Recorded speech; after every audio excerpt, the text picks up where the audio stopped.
They said a girl without family was worth less than a mule. Whoever told you that doesn't know a damn thing. I belong to no one, she said. But the cowboy touched her face and said, maybe not, but my heart's been yours since the day you come into town. Montana Territory, 1,877. The wind cut like broken glass that morning, sweeping down from the Bitterroot Range and scraping the prairie bare. I had walked so many miles, miles that had carved blisters into my feet, miles that had hollowed out my ribs until every breath was a whisper, miles that had turned me into nothing but dust and bone with a stubborn heartbeat that refused to stop. My carpet bag, once my mother's, sagged against my hip, torn at the seams. The blue beads she had sewn into the handle years ago rattled like tiny bones whenever I dragged it through the red dirt. My dress was threadbare, clinging to a body more shadow than woman. I did not look like someone still alive. I looked like someone who had outlasted death only because death forgot to take me. I told myself not to stumble, not to kneel. To fall would be to admit I had nowhere else to rise. And then I saw him, a man on horseback, framed by the wide gray sky and the fence line that split the world into his and mine. His hat brim shadowed his face, but his voice carried sharp across the wind. I ain't hiring, and I sure as hell don't need another mouth to feed. That was the moment something inside me cracked. Not anger, not shame, just the brittle sound of another door closing. I lifted my head, let him see my eyes, dark as river stones and just as heavy. I am not asking for work, I said. My lips were cracked, my throat raw. I am asking for water. Nah. Before I go on, if you love Wild West love stories, if you love Wild West stories where broken souls meet under the endless sky, please subscribe to the channel. If not, just hit the like button. The cowboy blinked. He was not expecting that. Most men expected begging, tears, maybe even a bargain of flesh. But I had nothing left to beg with, nothing left to sell. I stood like the last tree after fire blackened, stubborn, refusing to fall. He sighed, slid down from his horse, his boots crunching against frost-hardened earth. Well, I ain't heartless. Come on. I followed him to the well house. The tin dipper was cold in my hand, colder than the streams I once drank from as a child when bison still thundered across the plains. I sipped slowly, careful, the way my mother taught me to treat water as a gift, never a possession. The first swallow burned my throat, then soothed it. I closed my eyes. For a heartbeat, I almost believed I belonged again. What's your name? He asked, arms crossed, studying me as if he expected me to vanish into the air. Ahioka, I said, wiping my mouth with the back of my hand. Cheyenne, he raised one brow. That so? What brings you out to the edge of nowhere? I looked at him then, straight into his pale eyes. I walked. He laughed, short, disbelieving. You what? I walked. 3 weeks. I am not looking for charity. I only need a place to rest a night or two. Then I will be on my way. His hand rubbed against the stubble on his jaw. He studied me the way men studied horses they weren't sure, about half caution, half reluctant admiration. You're serious? Yes. He glanced toward a low barn, its roof patched with tin sheets that groaned under the wind. Well, you can sleep in the barn. Mind the horses and don't touch what ain't yours. I am not helpless, I said. No, he muttered, turning back to the corral. You're something else entirely. I did not leave the next morning, or the one after. I told myself I would. I told myself I would take the strength from a night's rest and vanish like smoke before dawn. But dawn came, and I was still there. My hands remembered chores before my heart remembered leaving. I swept the barn, fed the chickens, mended a broken hinge with a piece of wire. My body, though thin, still knew how to move with purpose. On the 4th day, he found me chopping kindling, my arms trembling from the weight of the axe. You know this is not your land, he said. I know. You planning to stay? I struck the wood clean in half. I have nowhere else. You said I would move on. I lied. I admitted. He blinked, taken aback. Then he said only, well, damn. That night, for the first time, I ate at his table. Beans and salt pork. nothing more. Yet to me it tasted like a feast. I sat stiff, my back straight, hands washed clean. He watched me like I was a puzzle with missing pieces. Finally he asked, "You got family out here?" I set my fork down.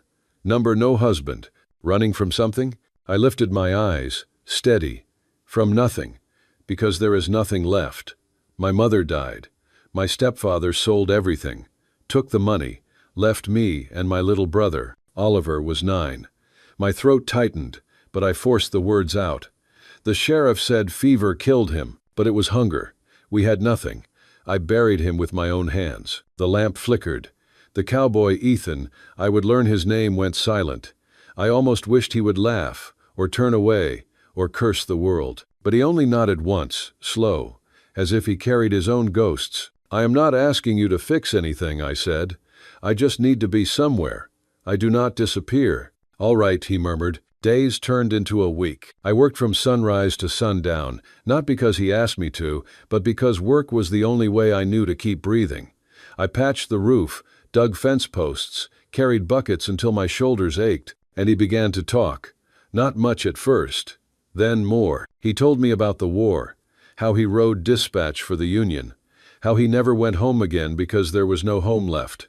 He told me about his brother, dead in a mining collapse, about the horse he raised from a foal, the land he bought with the last of his army pay. His words were like stones pulled from a river, smooth, heavy, meant to be carried by someone else for a while. Sometimes I listened in silence. Other times I told him about the creek behind our lodge, about how Oliver used to laugh when the minnows nibbled his toes, about how my mother sang while hanging hides to dry. My voice shook when I spoke, as if each word cracked something brittle inside me, but I spoke anyway. One evening, he found me scrubbing his cabin floor, my knees raw against the wood. "You don't have to do that," he said. "I know." He crouched beside me, close enough that I could smell the leather and smoke clinging to him. "You really not planning to leave?" I lifted my head. Sweat streaked my face, my hair falling loose across my cheeks. "Do you want me to?" His eyes narrowed, uncertain. "First day I saw you, I thought you were either crazy or desperate." "Left." "I was both," I whispered. "But I stayed. I see that now." His voice dropped, softer. "You're not a joke." I let the words settle inside me like fire warming stone. For the first time in years, I believed them. That night, a storm rolled in. Thunder cracked like cannon fire. I stood by the window, arms wrapped tight, my body trembling at every flash of lightning. "I don't like storms," I admitted. He reached for my hand, warm and steady. "Then come sit by the fire." "No." I looked at him, this man who had no reason to keep me here, no reason to see me as anything but burden. And yet his eyes told me I wasn't invisible. I followed. We sat close, knees touching. His hand folded around mine.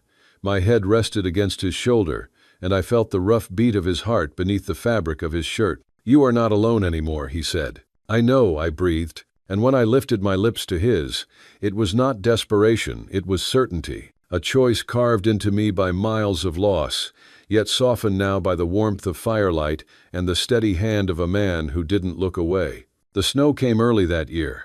By the first week of October, the ridges wore a white crown that did not melt by midday, and the wind rolled down the slopes like wolves chasing their prey. I woke each dawn to frost lacing the windows, and the sound of boards groaning under the weight of cold. My body was thin, my shoulders still bruised from years of carrying too much, but I rose before the sun anyway, because to sleep too long was to let grief catch me again. Ethan had grown used to finding me outside before him, standing near the paddock with my breath rising like smoke. Sometimes I watched the horizon eastward, where Kansas lay like a scar I could not close. He leaned against the porch one morning, arms crossed, his voice rough from sleep. "You keep looking east, like you expect Kansas to spit out ghosts and send them riding for you." I didn't turn. My lips trembled against the wind. "No one's coming. It's just a habit." He walked down, boots crunching over frostbitten grass. "You waiting for something else then?" "I'm trying to figure if I belong." "You've been here near a month," he said. "That stop feeling like passing through to you?" I glanced at him then. the corner of my mouth lifting not in amusement but something quieter, doubt, maybe hope. Not sure what it feels like yet. He only nodded, swung the gate latch.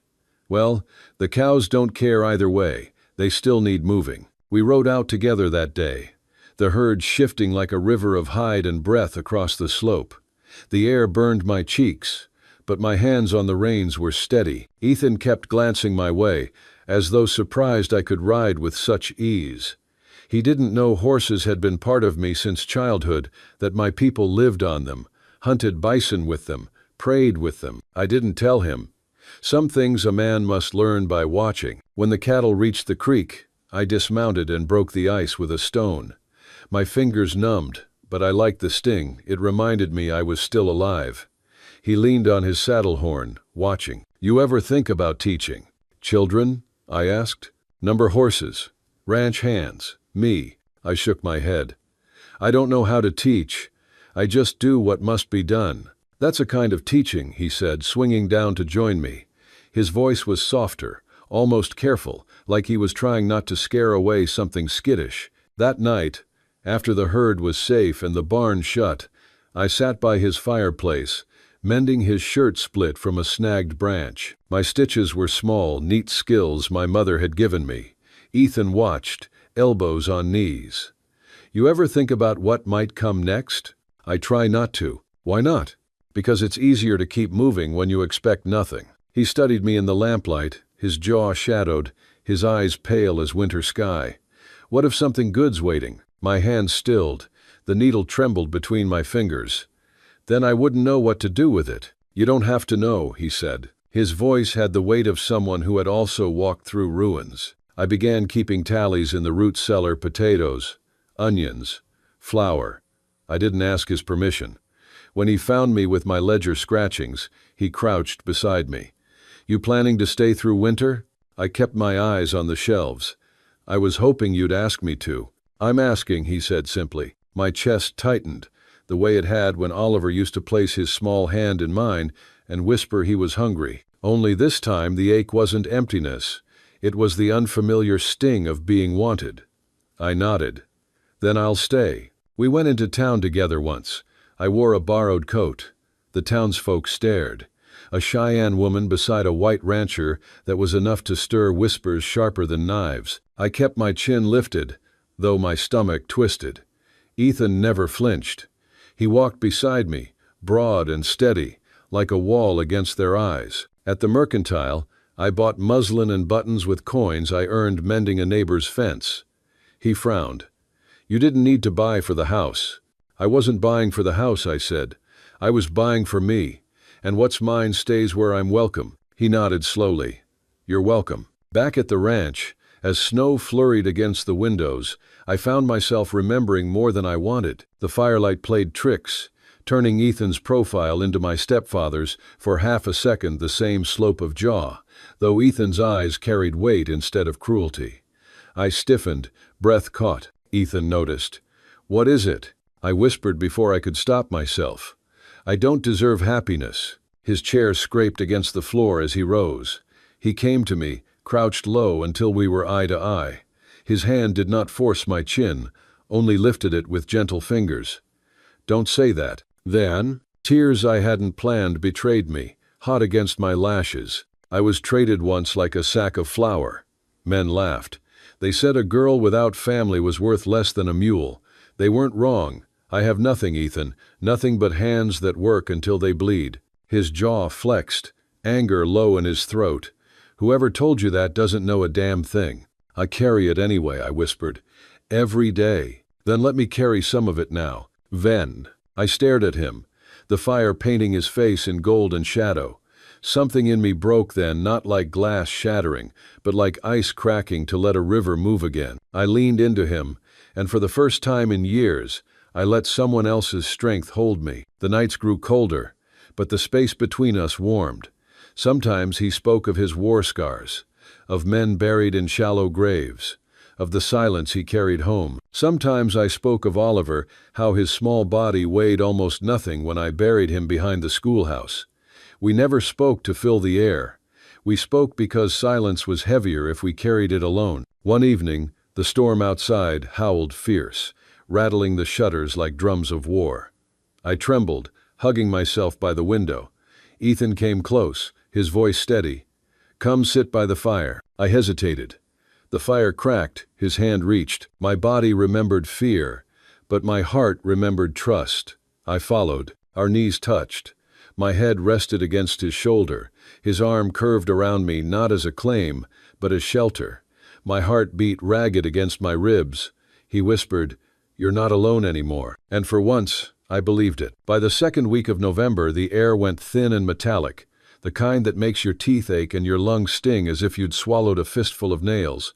And every morning the Bitterroot Range stood closer, sharper, like the mountains themselves had taken a step toward us to listen. The old barometer Ethan kept nailed by the door had fallen through the night. I tapped the cloudy glass with my knuckle and watched the needle quiver lower, as if it, too, were afraid of what it saw coming. "Storm," Ethan said, shrugging on his coat. His breath showed in short ghosts when he spoke. "A big one." "I can smell it," I answered, because snow has a smell before it's seen. Copper and river. Cold.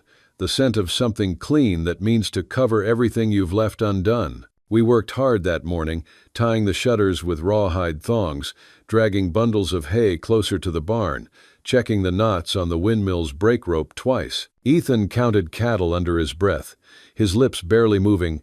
73, 74, and frowned when he came up short. "We're missing 11 head," he said. "2 calves among them. South draw," I told him without thinking, "where the ground dips and the willow hides from the wind." He cut a glance at me, the kind a man gives when he realizes you were not guessing. "Saddle up, May." We rode out at 9 by the cabin clock. The sky the color of unstruck steel, the sun just a pale coin with no heat. The wind started in little licks along the grass, then rose steady, gnawing at the ears of the horses until they tossed their heads and snorted steam. I kept my scarf high over my mouth and spoke softly to the gelding, Cheyenne words my mother used when a horse wanted to bolt. Ethan heard the sound of them, and the corner of his mouth eased. He never asked me to stop speaking the old words. Not once. By the time we reached the south draw, snow had begun to fall in dry, stinging flakes, each one a tiny blade against my cheeks. The world narrowed to the line of the fence and the dark, moving shapes of cattle drifting panic toward the coulee. We found the first calf belly deep and bawling where the creek cut under the bank. Ethan swung out of the saddle and went to one knee, the ice popping like knuckles under his weight. "Careful," I said, too sharp, because in my mind I saw a second calf and a boy with hair like roasted corn who would never stand again. "I've got him." He dropped a loop perfectly, quick as a blink, and the rope went snug behind the calf's forelegs. "You take the slack. Slow." We moved together as if we'd been doing it for years. Me leaning my weight in a steady pull, him soothing with low words, and in a minute the calf lurched up, found its feet, and ran bawling for its mother. Ethan grinned then, quick and boyish, snow collecting along the brim of his hat. "That's one." "That's one," I echoed, feeling a strange, warm flush that had nothing to do with the work. We pushed the small herd toward the lower pasture, where the cottonwoods made a ragged shelter against the wind. Snow fell harder. The horizon went away. Distance turned to nothing. Cattle were only sound, heavy breathing, hooves punching the crust, a mother's deep answer to her calf. When I turned my face north, I could not see the line shack that sits only a mile beyond. When I turned my face south, I could not see Ethan, though I could hear him whistling, 3 notes, then 4, a pattern he used to keep the gentlemen from crowding each other in the chute. At noon, if it was noon, we had 8 of the 11 in, and the calves safe behind a brush windbreak. 3 still out, Ethan said, squinting as if his eyes could make a hole in the whiteness. His beard was rimed white. Ice had gathered along the edge of his lashes. "We shouldn't split," I told him. "We won't." He touched my knee with 2 knuckles where my dress met the saddle. The touch was brief and efficient, and it still set a low electric hum running under my skin. "Stay on my right." We found the 9th caught up in a tangle of chokeetchery. The 10th already headed in the right direction, tail up, stubborn as a widowed ant. The wind rose to a long, steady scream that made the hair on my arm stand, though I was wrapped in 2 wool layers and a man's coat besides. I tasted blood where the cold had cracked the corner of my mouth. When we finally turned home, the snow came down so thick, the world shrank to a white room with no doors, and the horses stumbled, blinded, trusting our hands as their eyes. I tried to count the minutes between Ethan's whistles and my answers, to keep the rhythm, to hold the shape of his nearness in the storm. 3 notes, then 4. My reply, 2 low whistles, then a call. He said once in the dark of a different night that he knew I'd never leave because even my silences sounded like a person who intended to stay. I did not tell him it frightened me, the size of what was changing inside me, the way my ribs felt softer than they used to, as if something tender had been planted there and would have to grow no matter how little light it got. The ground opened under us without warning. One step we were on packed prairie, and the next my gelding dropped chest deep, floundering. I clutched mane, went forward, and would have gone under if Ethan's rope had not hissed through the air and settled clean around my horn. "Hold," he shouted. I held. The wind tried to take the breath from my body, but I made myself breathe slow, stubborn, counting 1, 2, 3, until the gelding lurched and scrambled and found a grip. We climbed out of the drift, and the rope went slack. "Line shack's closer than the house," Ethan called. He had to lean close for me to hear. "1/4 mile west. We'll ride the fence to it." The shack's door was drifted half over, the latch frozen shut. He beat at it with his shoulder until the wood cried out and gave. The inside smelled of mouse and old wood smoke, but the walls were tight and the stove still stood. I shook snow from my hair and shawl. The snow turned to needles of water against my skin and ran down my spine cold enough to make me gasp. Ethan struck a match with red, stiff fingers. 2 tries, 3. On the 4th, the flame held and the kindling caught, a low orange comfort that felt indecent in a day so white and merciless. "Come here." He tugged the quilt from the bunk, rough wool patched twice, and wrapped it around my shoulders up to my chin. His hands were clumsy with cold and care at once. "You're shaking." "I always shake," I said, trying to make a joke of it. "It saves on chopping wood." He gave me a look I could not read, then smiled with half his mouth. "You did fine out there." "Oh?" I stared at the stove. I was afraid. So was I. Something in me eased, the honesty of it, the way he made no shape of it except the truth. I unwrapped the quilt and put half across his shoulders so it bridged us, so our heat was not kept separate. My fingers found his wrist breath warm at the pulse and rested there, not as a claim, not as a plea, only to say, "I know you are here." "I used to think," I swallowed.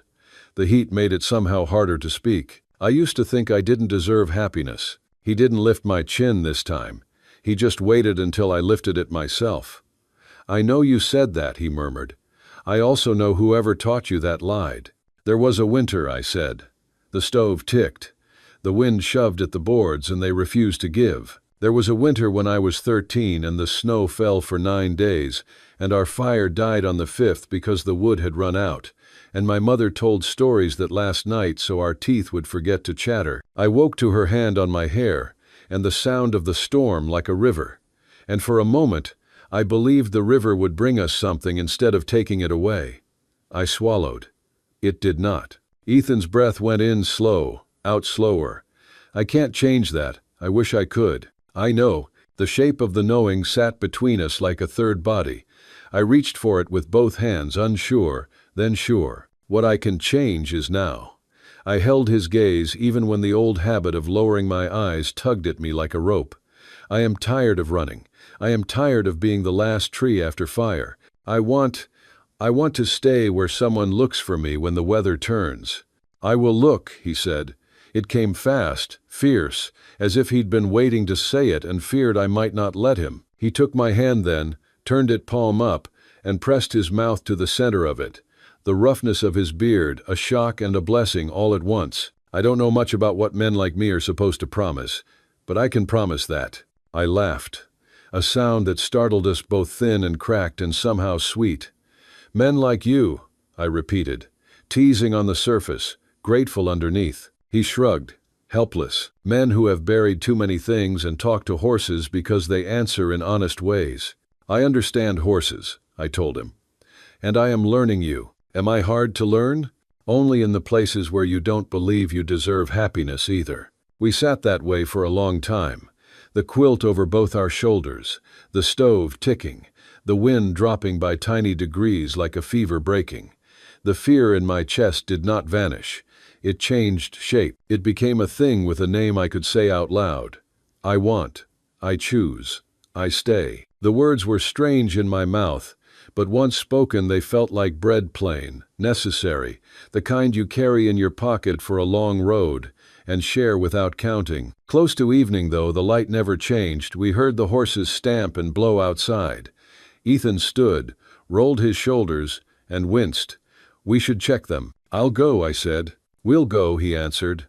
And there was no argument in it, only inclusion, the way good men say we when they mean you don't carry this alone. We dug the door clear a second time, fought it open, and moved through snow that had drifted to my knees and higher in the lee. The geldings turned their faces toward us, eyes soft, trusting. I ran my hands down warm necks, felt the steady thud of life against my palms. Ethan tightened cinches, checked hooves for ice, spoke to them as if they were men he respected. When we had finished, he put his arm around my shoulders without thinking about it, and I tipped my head against him without thinking, either. The gesture was as easy as breathing in the cold. Visible, simple, necessary. Inside again, with the door barred, we shared the last of the dried meat from Ethan's pocket and a cup of snowmelt we warmed on the stove until it tasted faintly of iron. When the sky clears, he said, eyes on the little flame, we'll lay the new fence like we talked, the line along the south pasture. As something that's ours, I said, testing the word ours like a child tastes a new fruit. As something that's ours, he agreed. We did not lie down at once. We drowsed against the wall, shoulders touching, and when sleep finally took me, I dreamed of a garden with a window facing east and a patch of calendula golden as coins, and a small hand I could not yet see resting warm against my heart from the inside. In the dream I opened a door, and light fell across a floor we had scrubbed together. And someone was laughing, not bitter, not afraid, only laughing, because the body knows when it has been returned to itself. I woke before dawn. The word hardly mattered. The light was still the same bruised gray, but the wind had gentled. Ethan's head had tilted toward mine in sleep. Our foreheads almost touched. I counted his breaths, the way I used to count the hoofbeats of a horse I loved when I was a girl. 8, 9, 10. Steady as a promise. When he opened his eyes, he looked surprised to find me watching. Then not surprised at all. Ready? He asked. For the cold? I smiled. Or for staying? For both, he said, and the way he said it made another sliver of ice break free inside me and float away where I could not find it again. We saddled without talking much. The horses shook snow from their manes and stood for us like they understood there was no other choice but forward. The storm had laid the land clean and strange. The cottonwoods wore white sleeves, the fence posts shouldered caps like men at watch. Our world had been broken and set again in the night, and the new shape fit us better. The first hour home was slow. Drifts swallowed the trail and gave it back at their own pace. But when the roofline of the cabin finally came into view, a dark stroke against the pale, I felt my throat tighten the way it used to when I saw our lodge fire from a distance, the relief so sharp it was almost pain. Ethan touched the back of my glove where my hand lay on the horn. Not a squeeze, not even a pat. Just contact. Look, he said, voice rough with cold and something I hadn't heard in it before. Home. I looked. I let the word in. It was heavy, and it was good.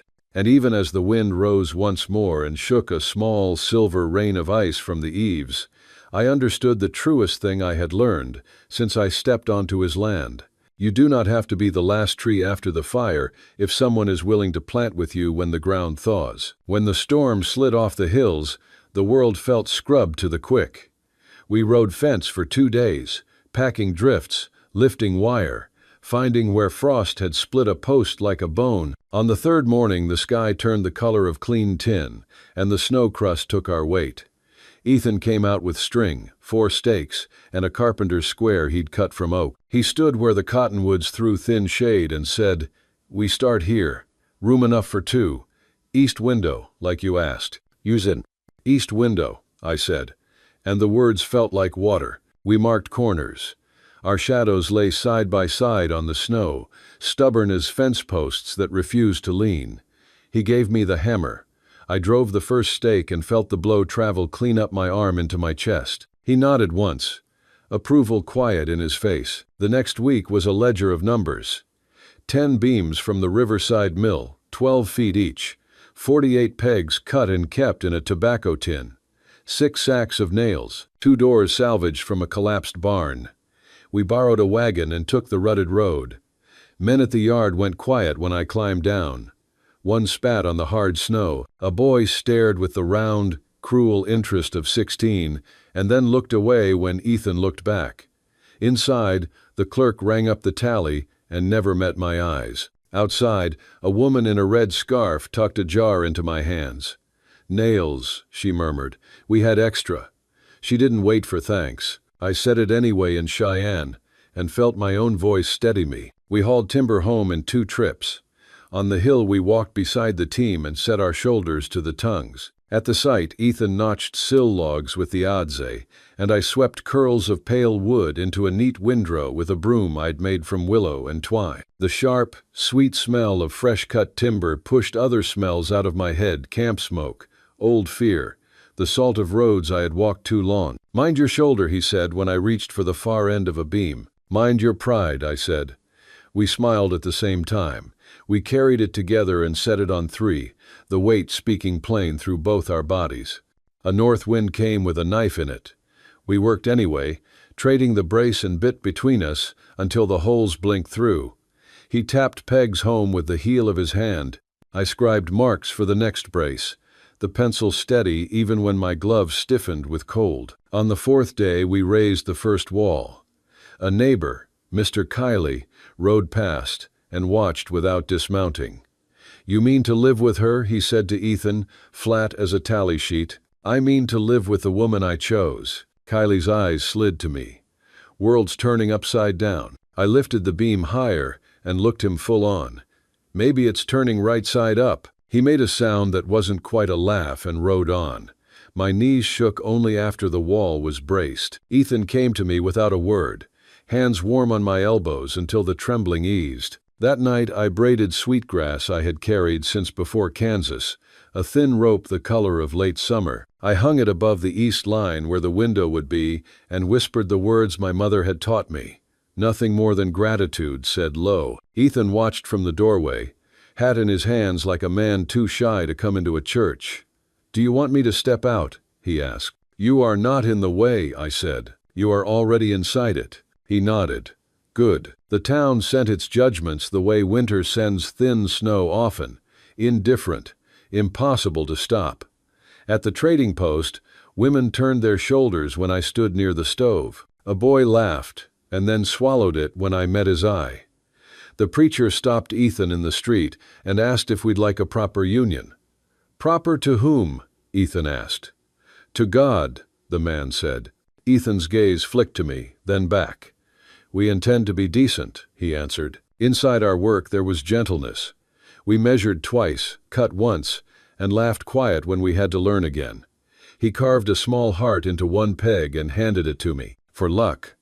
I pressed it into the sill where no one else would see. On a Wednesday we lifted rafters. I climbed the ladder with a rafter balanced on my shoulder. Ethan steadied me with a hand low at my back. "You trust me?" he asked.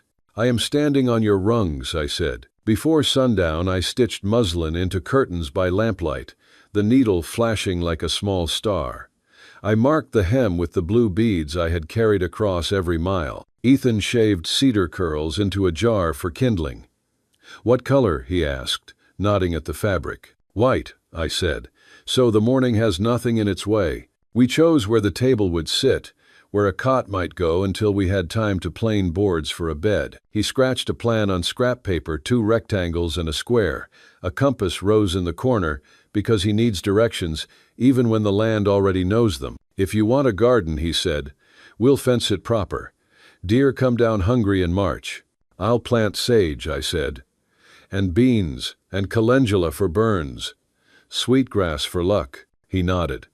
I don't know the names the way you say them, but I like how they sound. Then you'll learn, I said. We had small quarrels. I told him he left tools out to rust. He told me I drove nails with more force than sense. They're in, I said. They are, he agreed, grinning. We went to sleep back to back and woke the same way, which felt like its own vow. On the last day before the cold returned, we tacked tar paper to the roof and stretched canvas over the east window frame. I stood inside the square where light would live. Afternoon sun spilled through the canvas, laying a pale rectangle across the new floor, sawdust shining like seeds. I stepped into it until the light made a square over my heart. Ethan caught me watching. What are you thinking? I am thinking about the first morning we wake here. I will open that east window before we do anything else. The light will find us even when we are tired, even when we are old. It will still know the way. Ubby. He touched the frame above my head, low where only we would see. Then that's how it will be. We'll let it in first. That night we ate on new planks boiled potatoes, carrots, a heel of bread, coffee dark enough to make an old man honest. We didn't speak much. There are meals that fill the mouth, and meals that fill the future. This was both. When the lamp burned low, we lay down on blankets in the almost house, his arm beneath my neck, my palm over his heart. The rafters held the sound of the wind like a song. Somewhere outside, an owl called twice and went silent. I closed my eyes and let the room hold us without asking for payment. Morning would come when it was ready, and when it did, we would be here to meet it, standing in the square of light we had made together. By March, the ground began to soften, dark seams showing through the snow, water running under the ice with a low groan like a throat clearing after a long silence. The air still cut sharp, but there were mornings when the wind carried a smell not of iron and smoke, but of earth waiting to be turned. I stood on the porch with my shawl drawn tight, hand resting low against my belly, and listened to the creek push the winter away. I had known for weeks. My body whispered it before my mind would believe. The missed bleedings, the hollow sickness that came with dawn, the sudden heat in my chest when I smelled coffee or pork. I had carried fear before, but this time was different. This time the fear did not stand alone. It stood beside a strange, trembling joy that made my hands shake when I spun thread, that made me touch the east window each morning, as if to promise the child light would always find us here. I told Ethan one evening while he mended tack by the stove. The lamplight threw long bars across his face, showing the scar on his jaw, the hollows beneath his eyes. My voice came out quiet but certain. I am carrying. The awl slipped in his fingers. He froze, then turned slow, as though afraid to move too quick might break the moment. You're sure? I am. His mouth opened, closed. He set the awl down like it was a weapon he did not trust himself to hold. Then he crossed the room in 3 steps and knelt before me. His hand hovered, not daring, until I took it and placed it against my belly. There was nothing to feel yet, only warmth, only promise, but he pressed his palm there as though he could already hear a heartbeat. Are you afraid? He asked, voice raw. I am not, I said. Not like before. This time I am not alone. He bowed his head until his forehead rested against the fabric of my dress. I felt his breath there, hot and shaking. You'll never be alone again. The weeks turned to ritual. Each morning he split wood while I drew water. Each evening I stitched baby shirts from muslin and scraps of blue cloth, beads sewn into the hems for strength. He shaved smoother now, wore a clean shirt to town without my asking, and when the men muttered in the mercantile, he did not bow his head. He stood taller, as if the child already widened his shoulders. I planted calendula in a row by the porch, sage in the corner of the garden plot, beans along the fence we had built together. When I knelt to press the seeds into the dirt, Ethan crouched beside me, his big hand covering mine. Tell me what they are again, he said, and I whispered each name in Cheyenne. He repeated them back, clumsy, determined. It made me laugh soft, surprised, the way water laughs when it finds a stone and rushes around it. At night I lay with my head on his chest, and felt the rise and fall, steady as a drumbeat. He spoke of his brother lost in the mine, of the family he thought he would never have. I told him of my mother's songs, how she sang while hanging hides, how her voice kept the cold back a little longer. Sometimes we fell silent, but the silence no longer bit. It wrapped around us like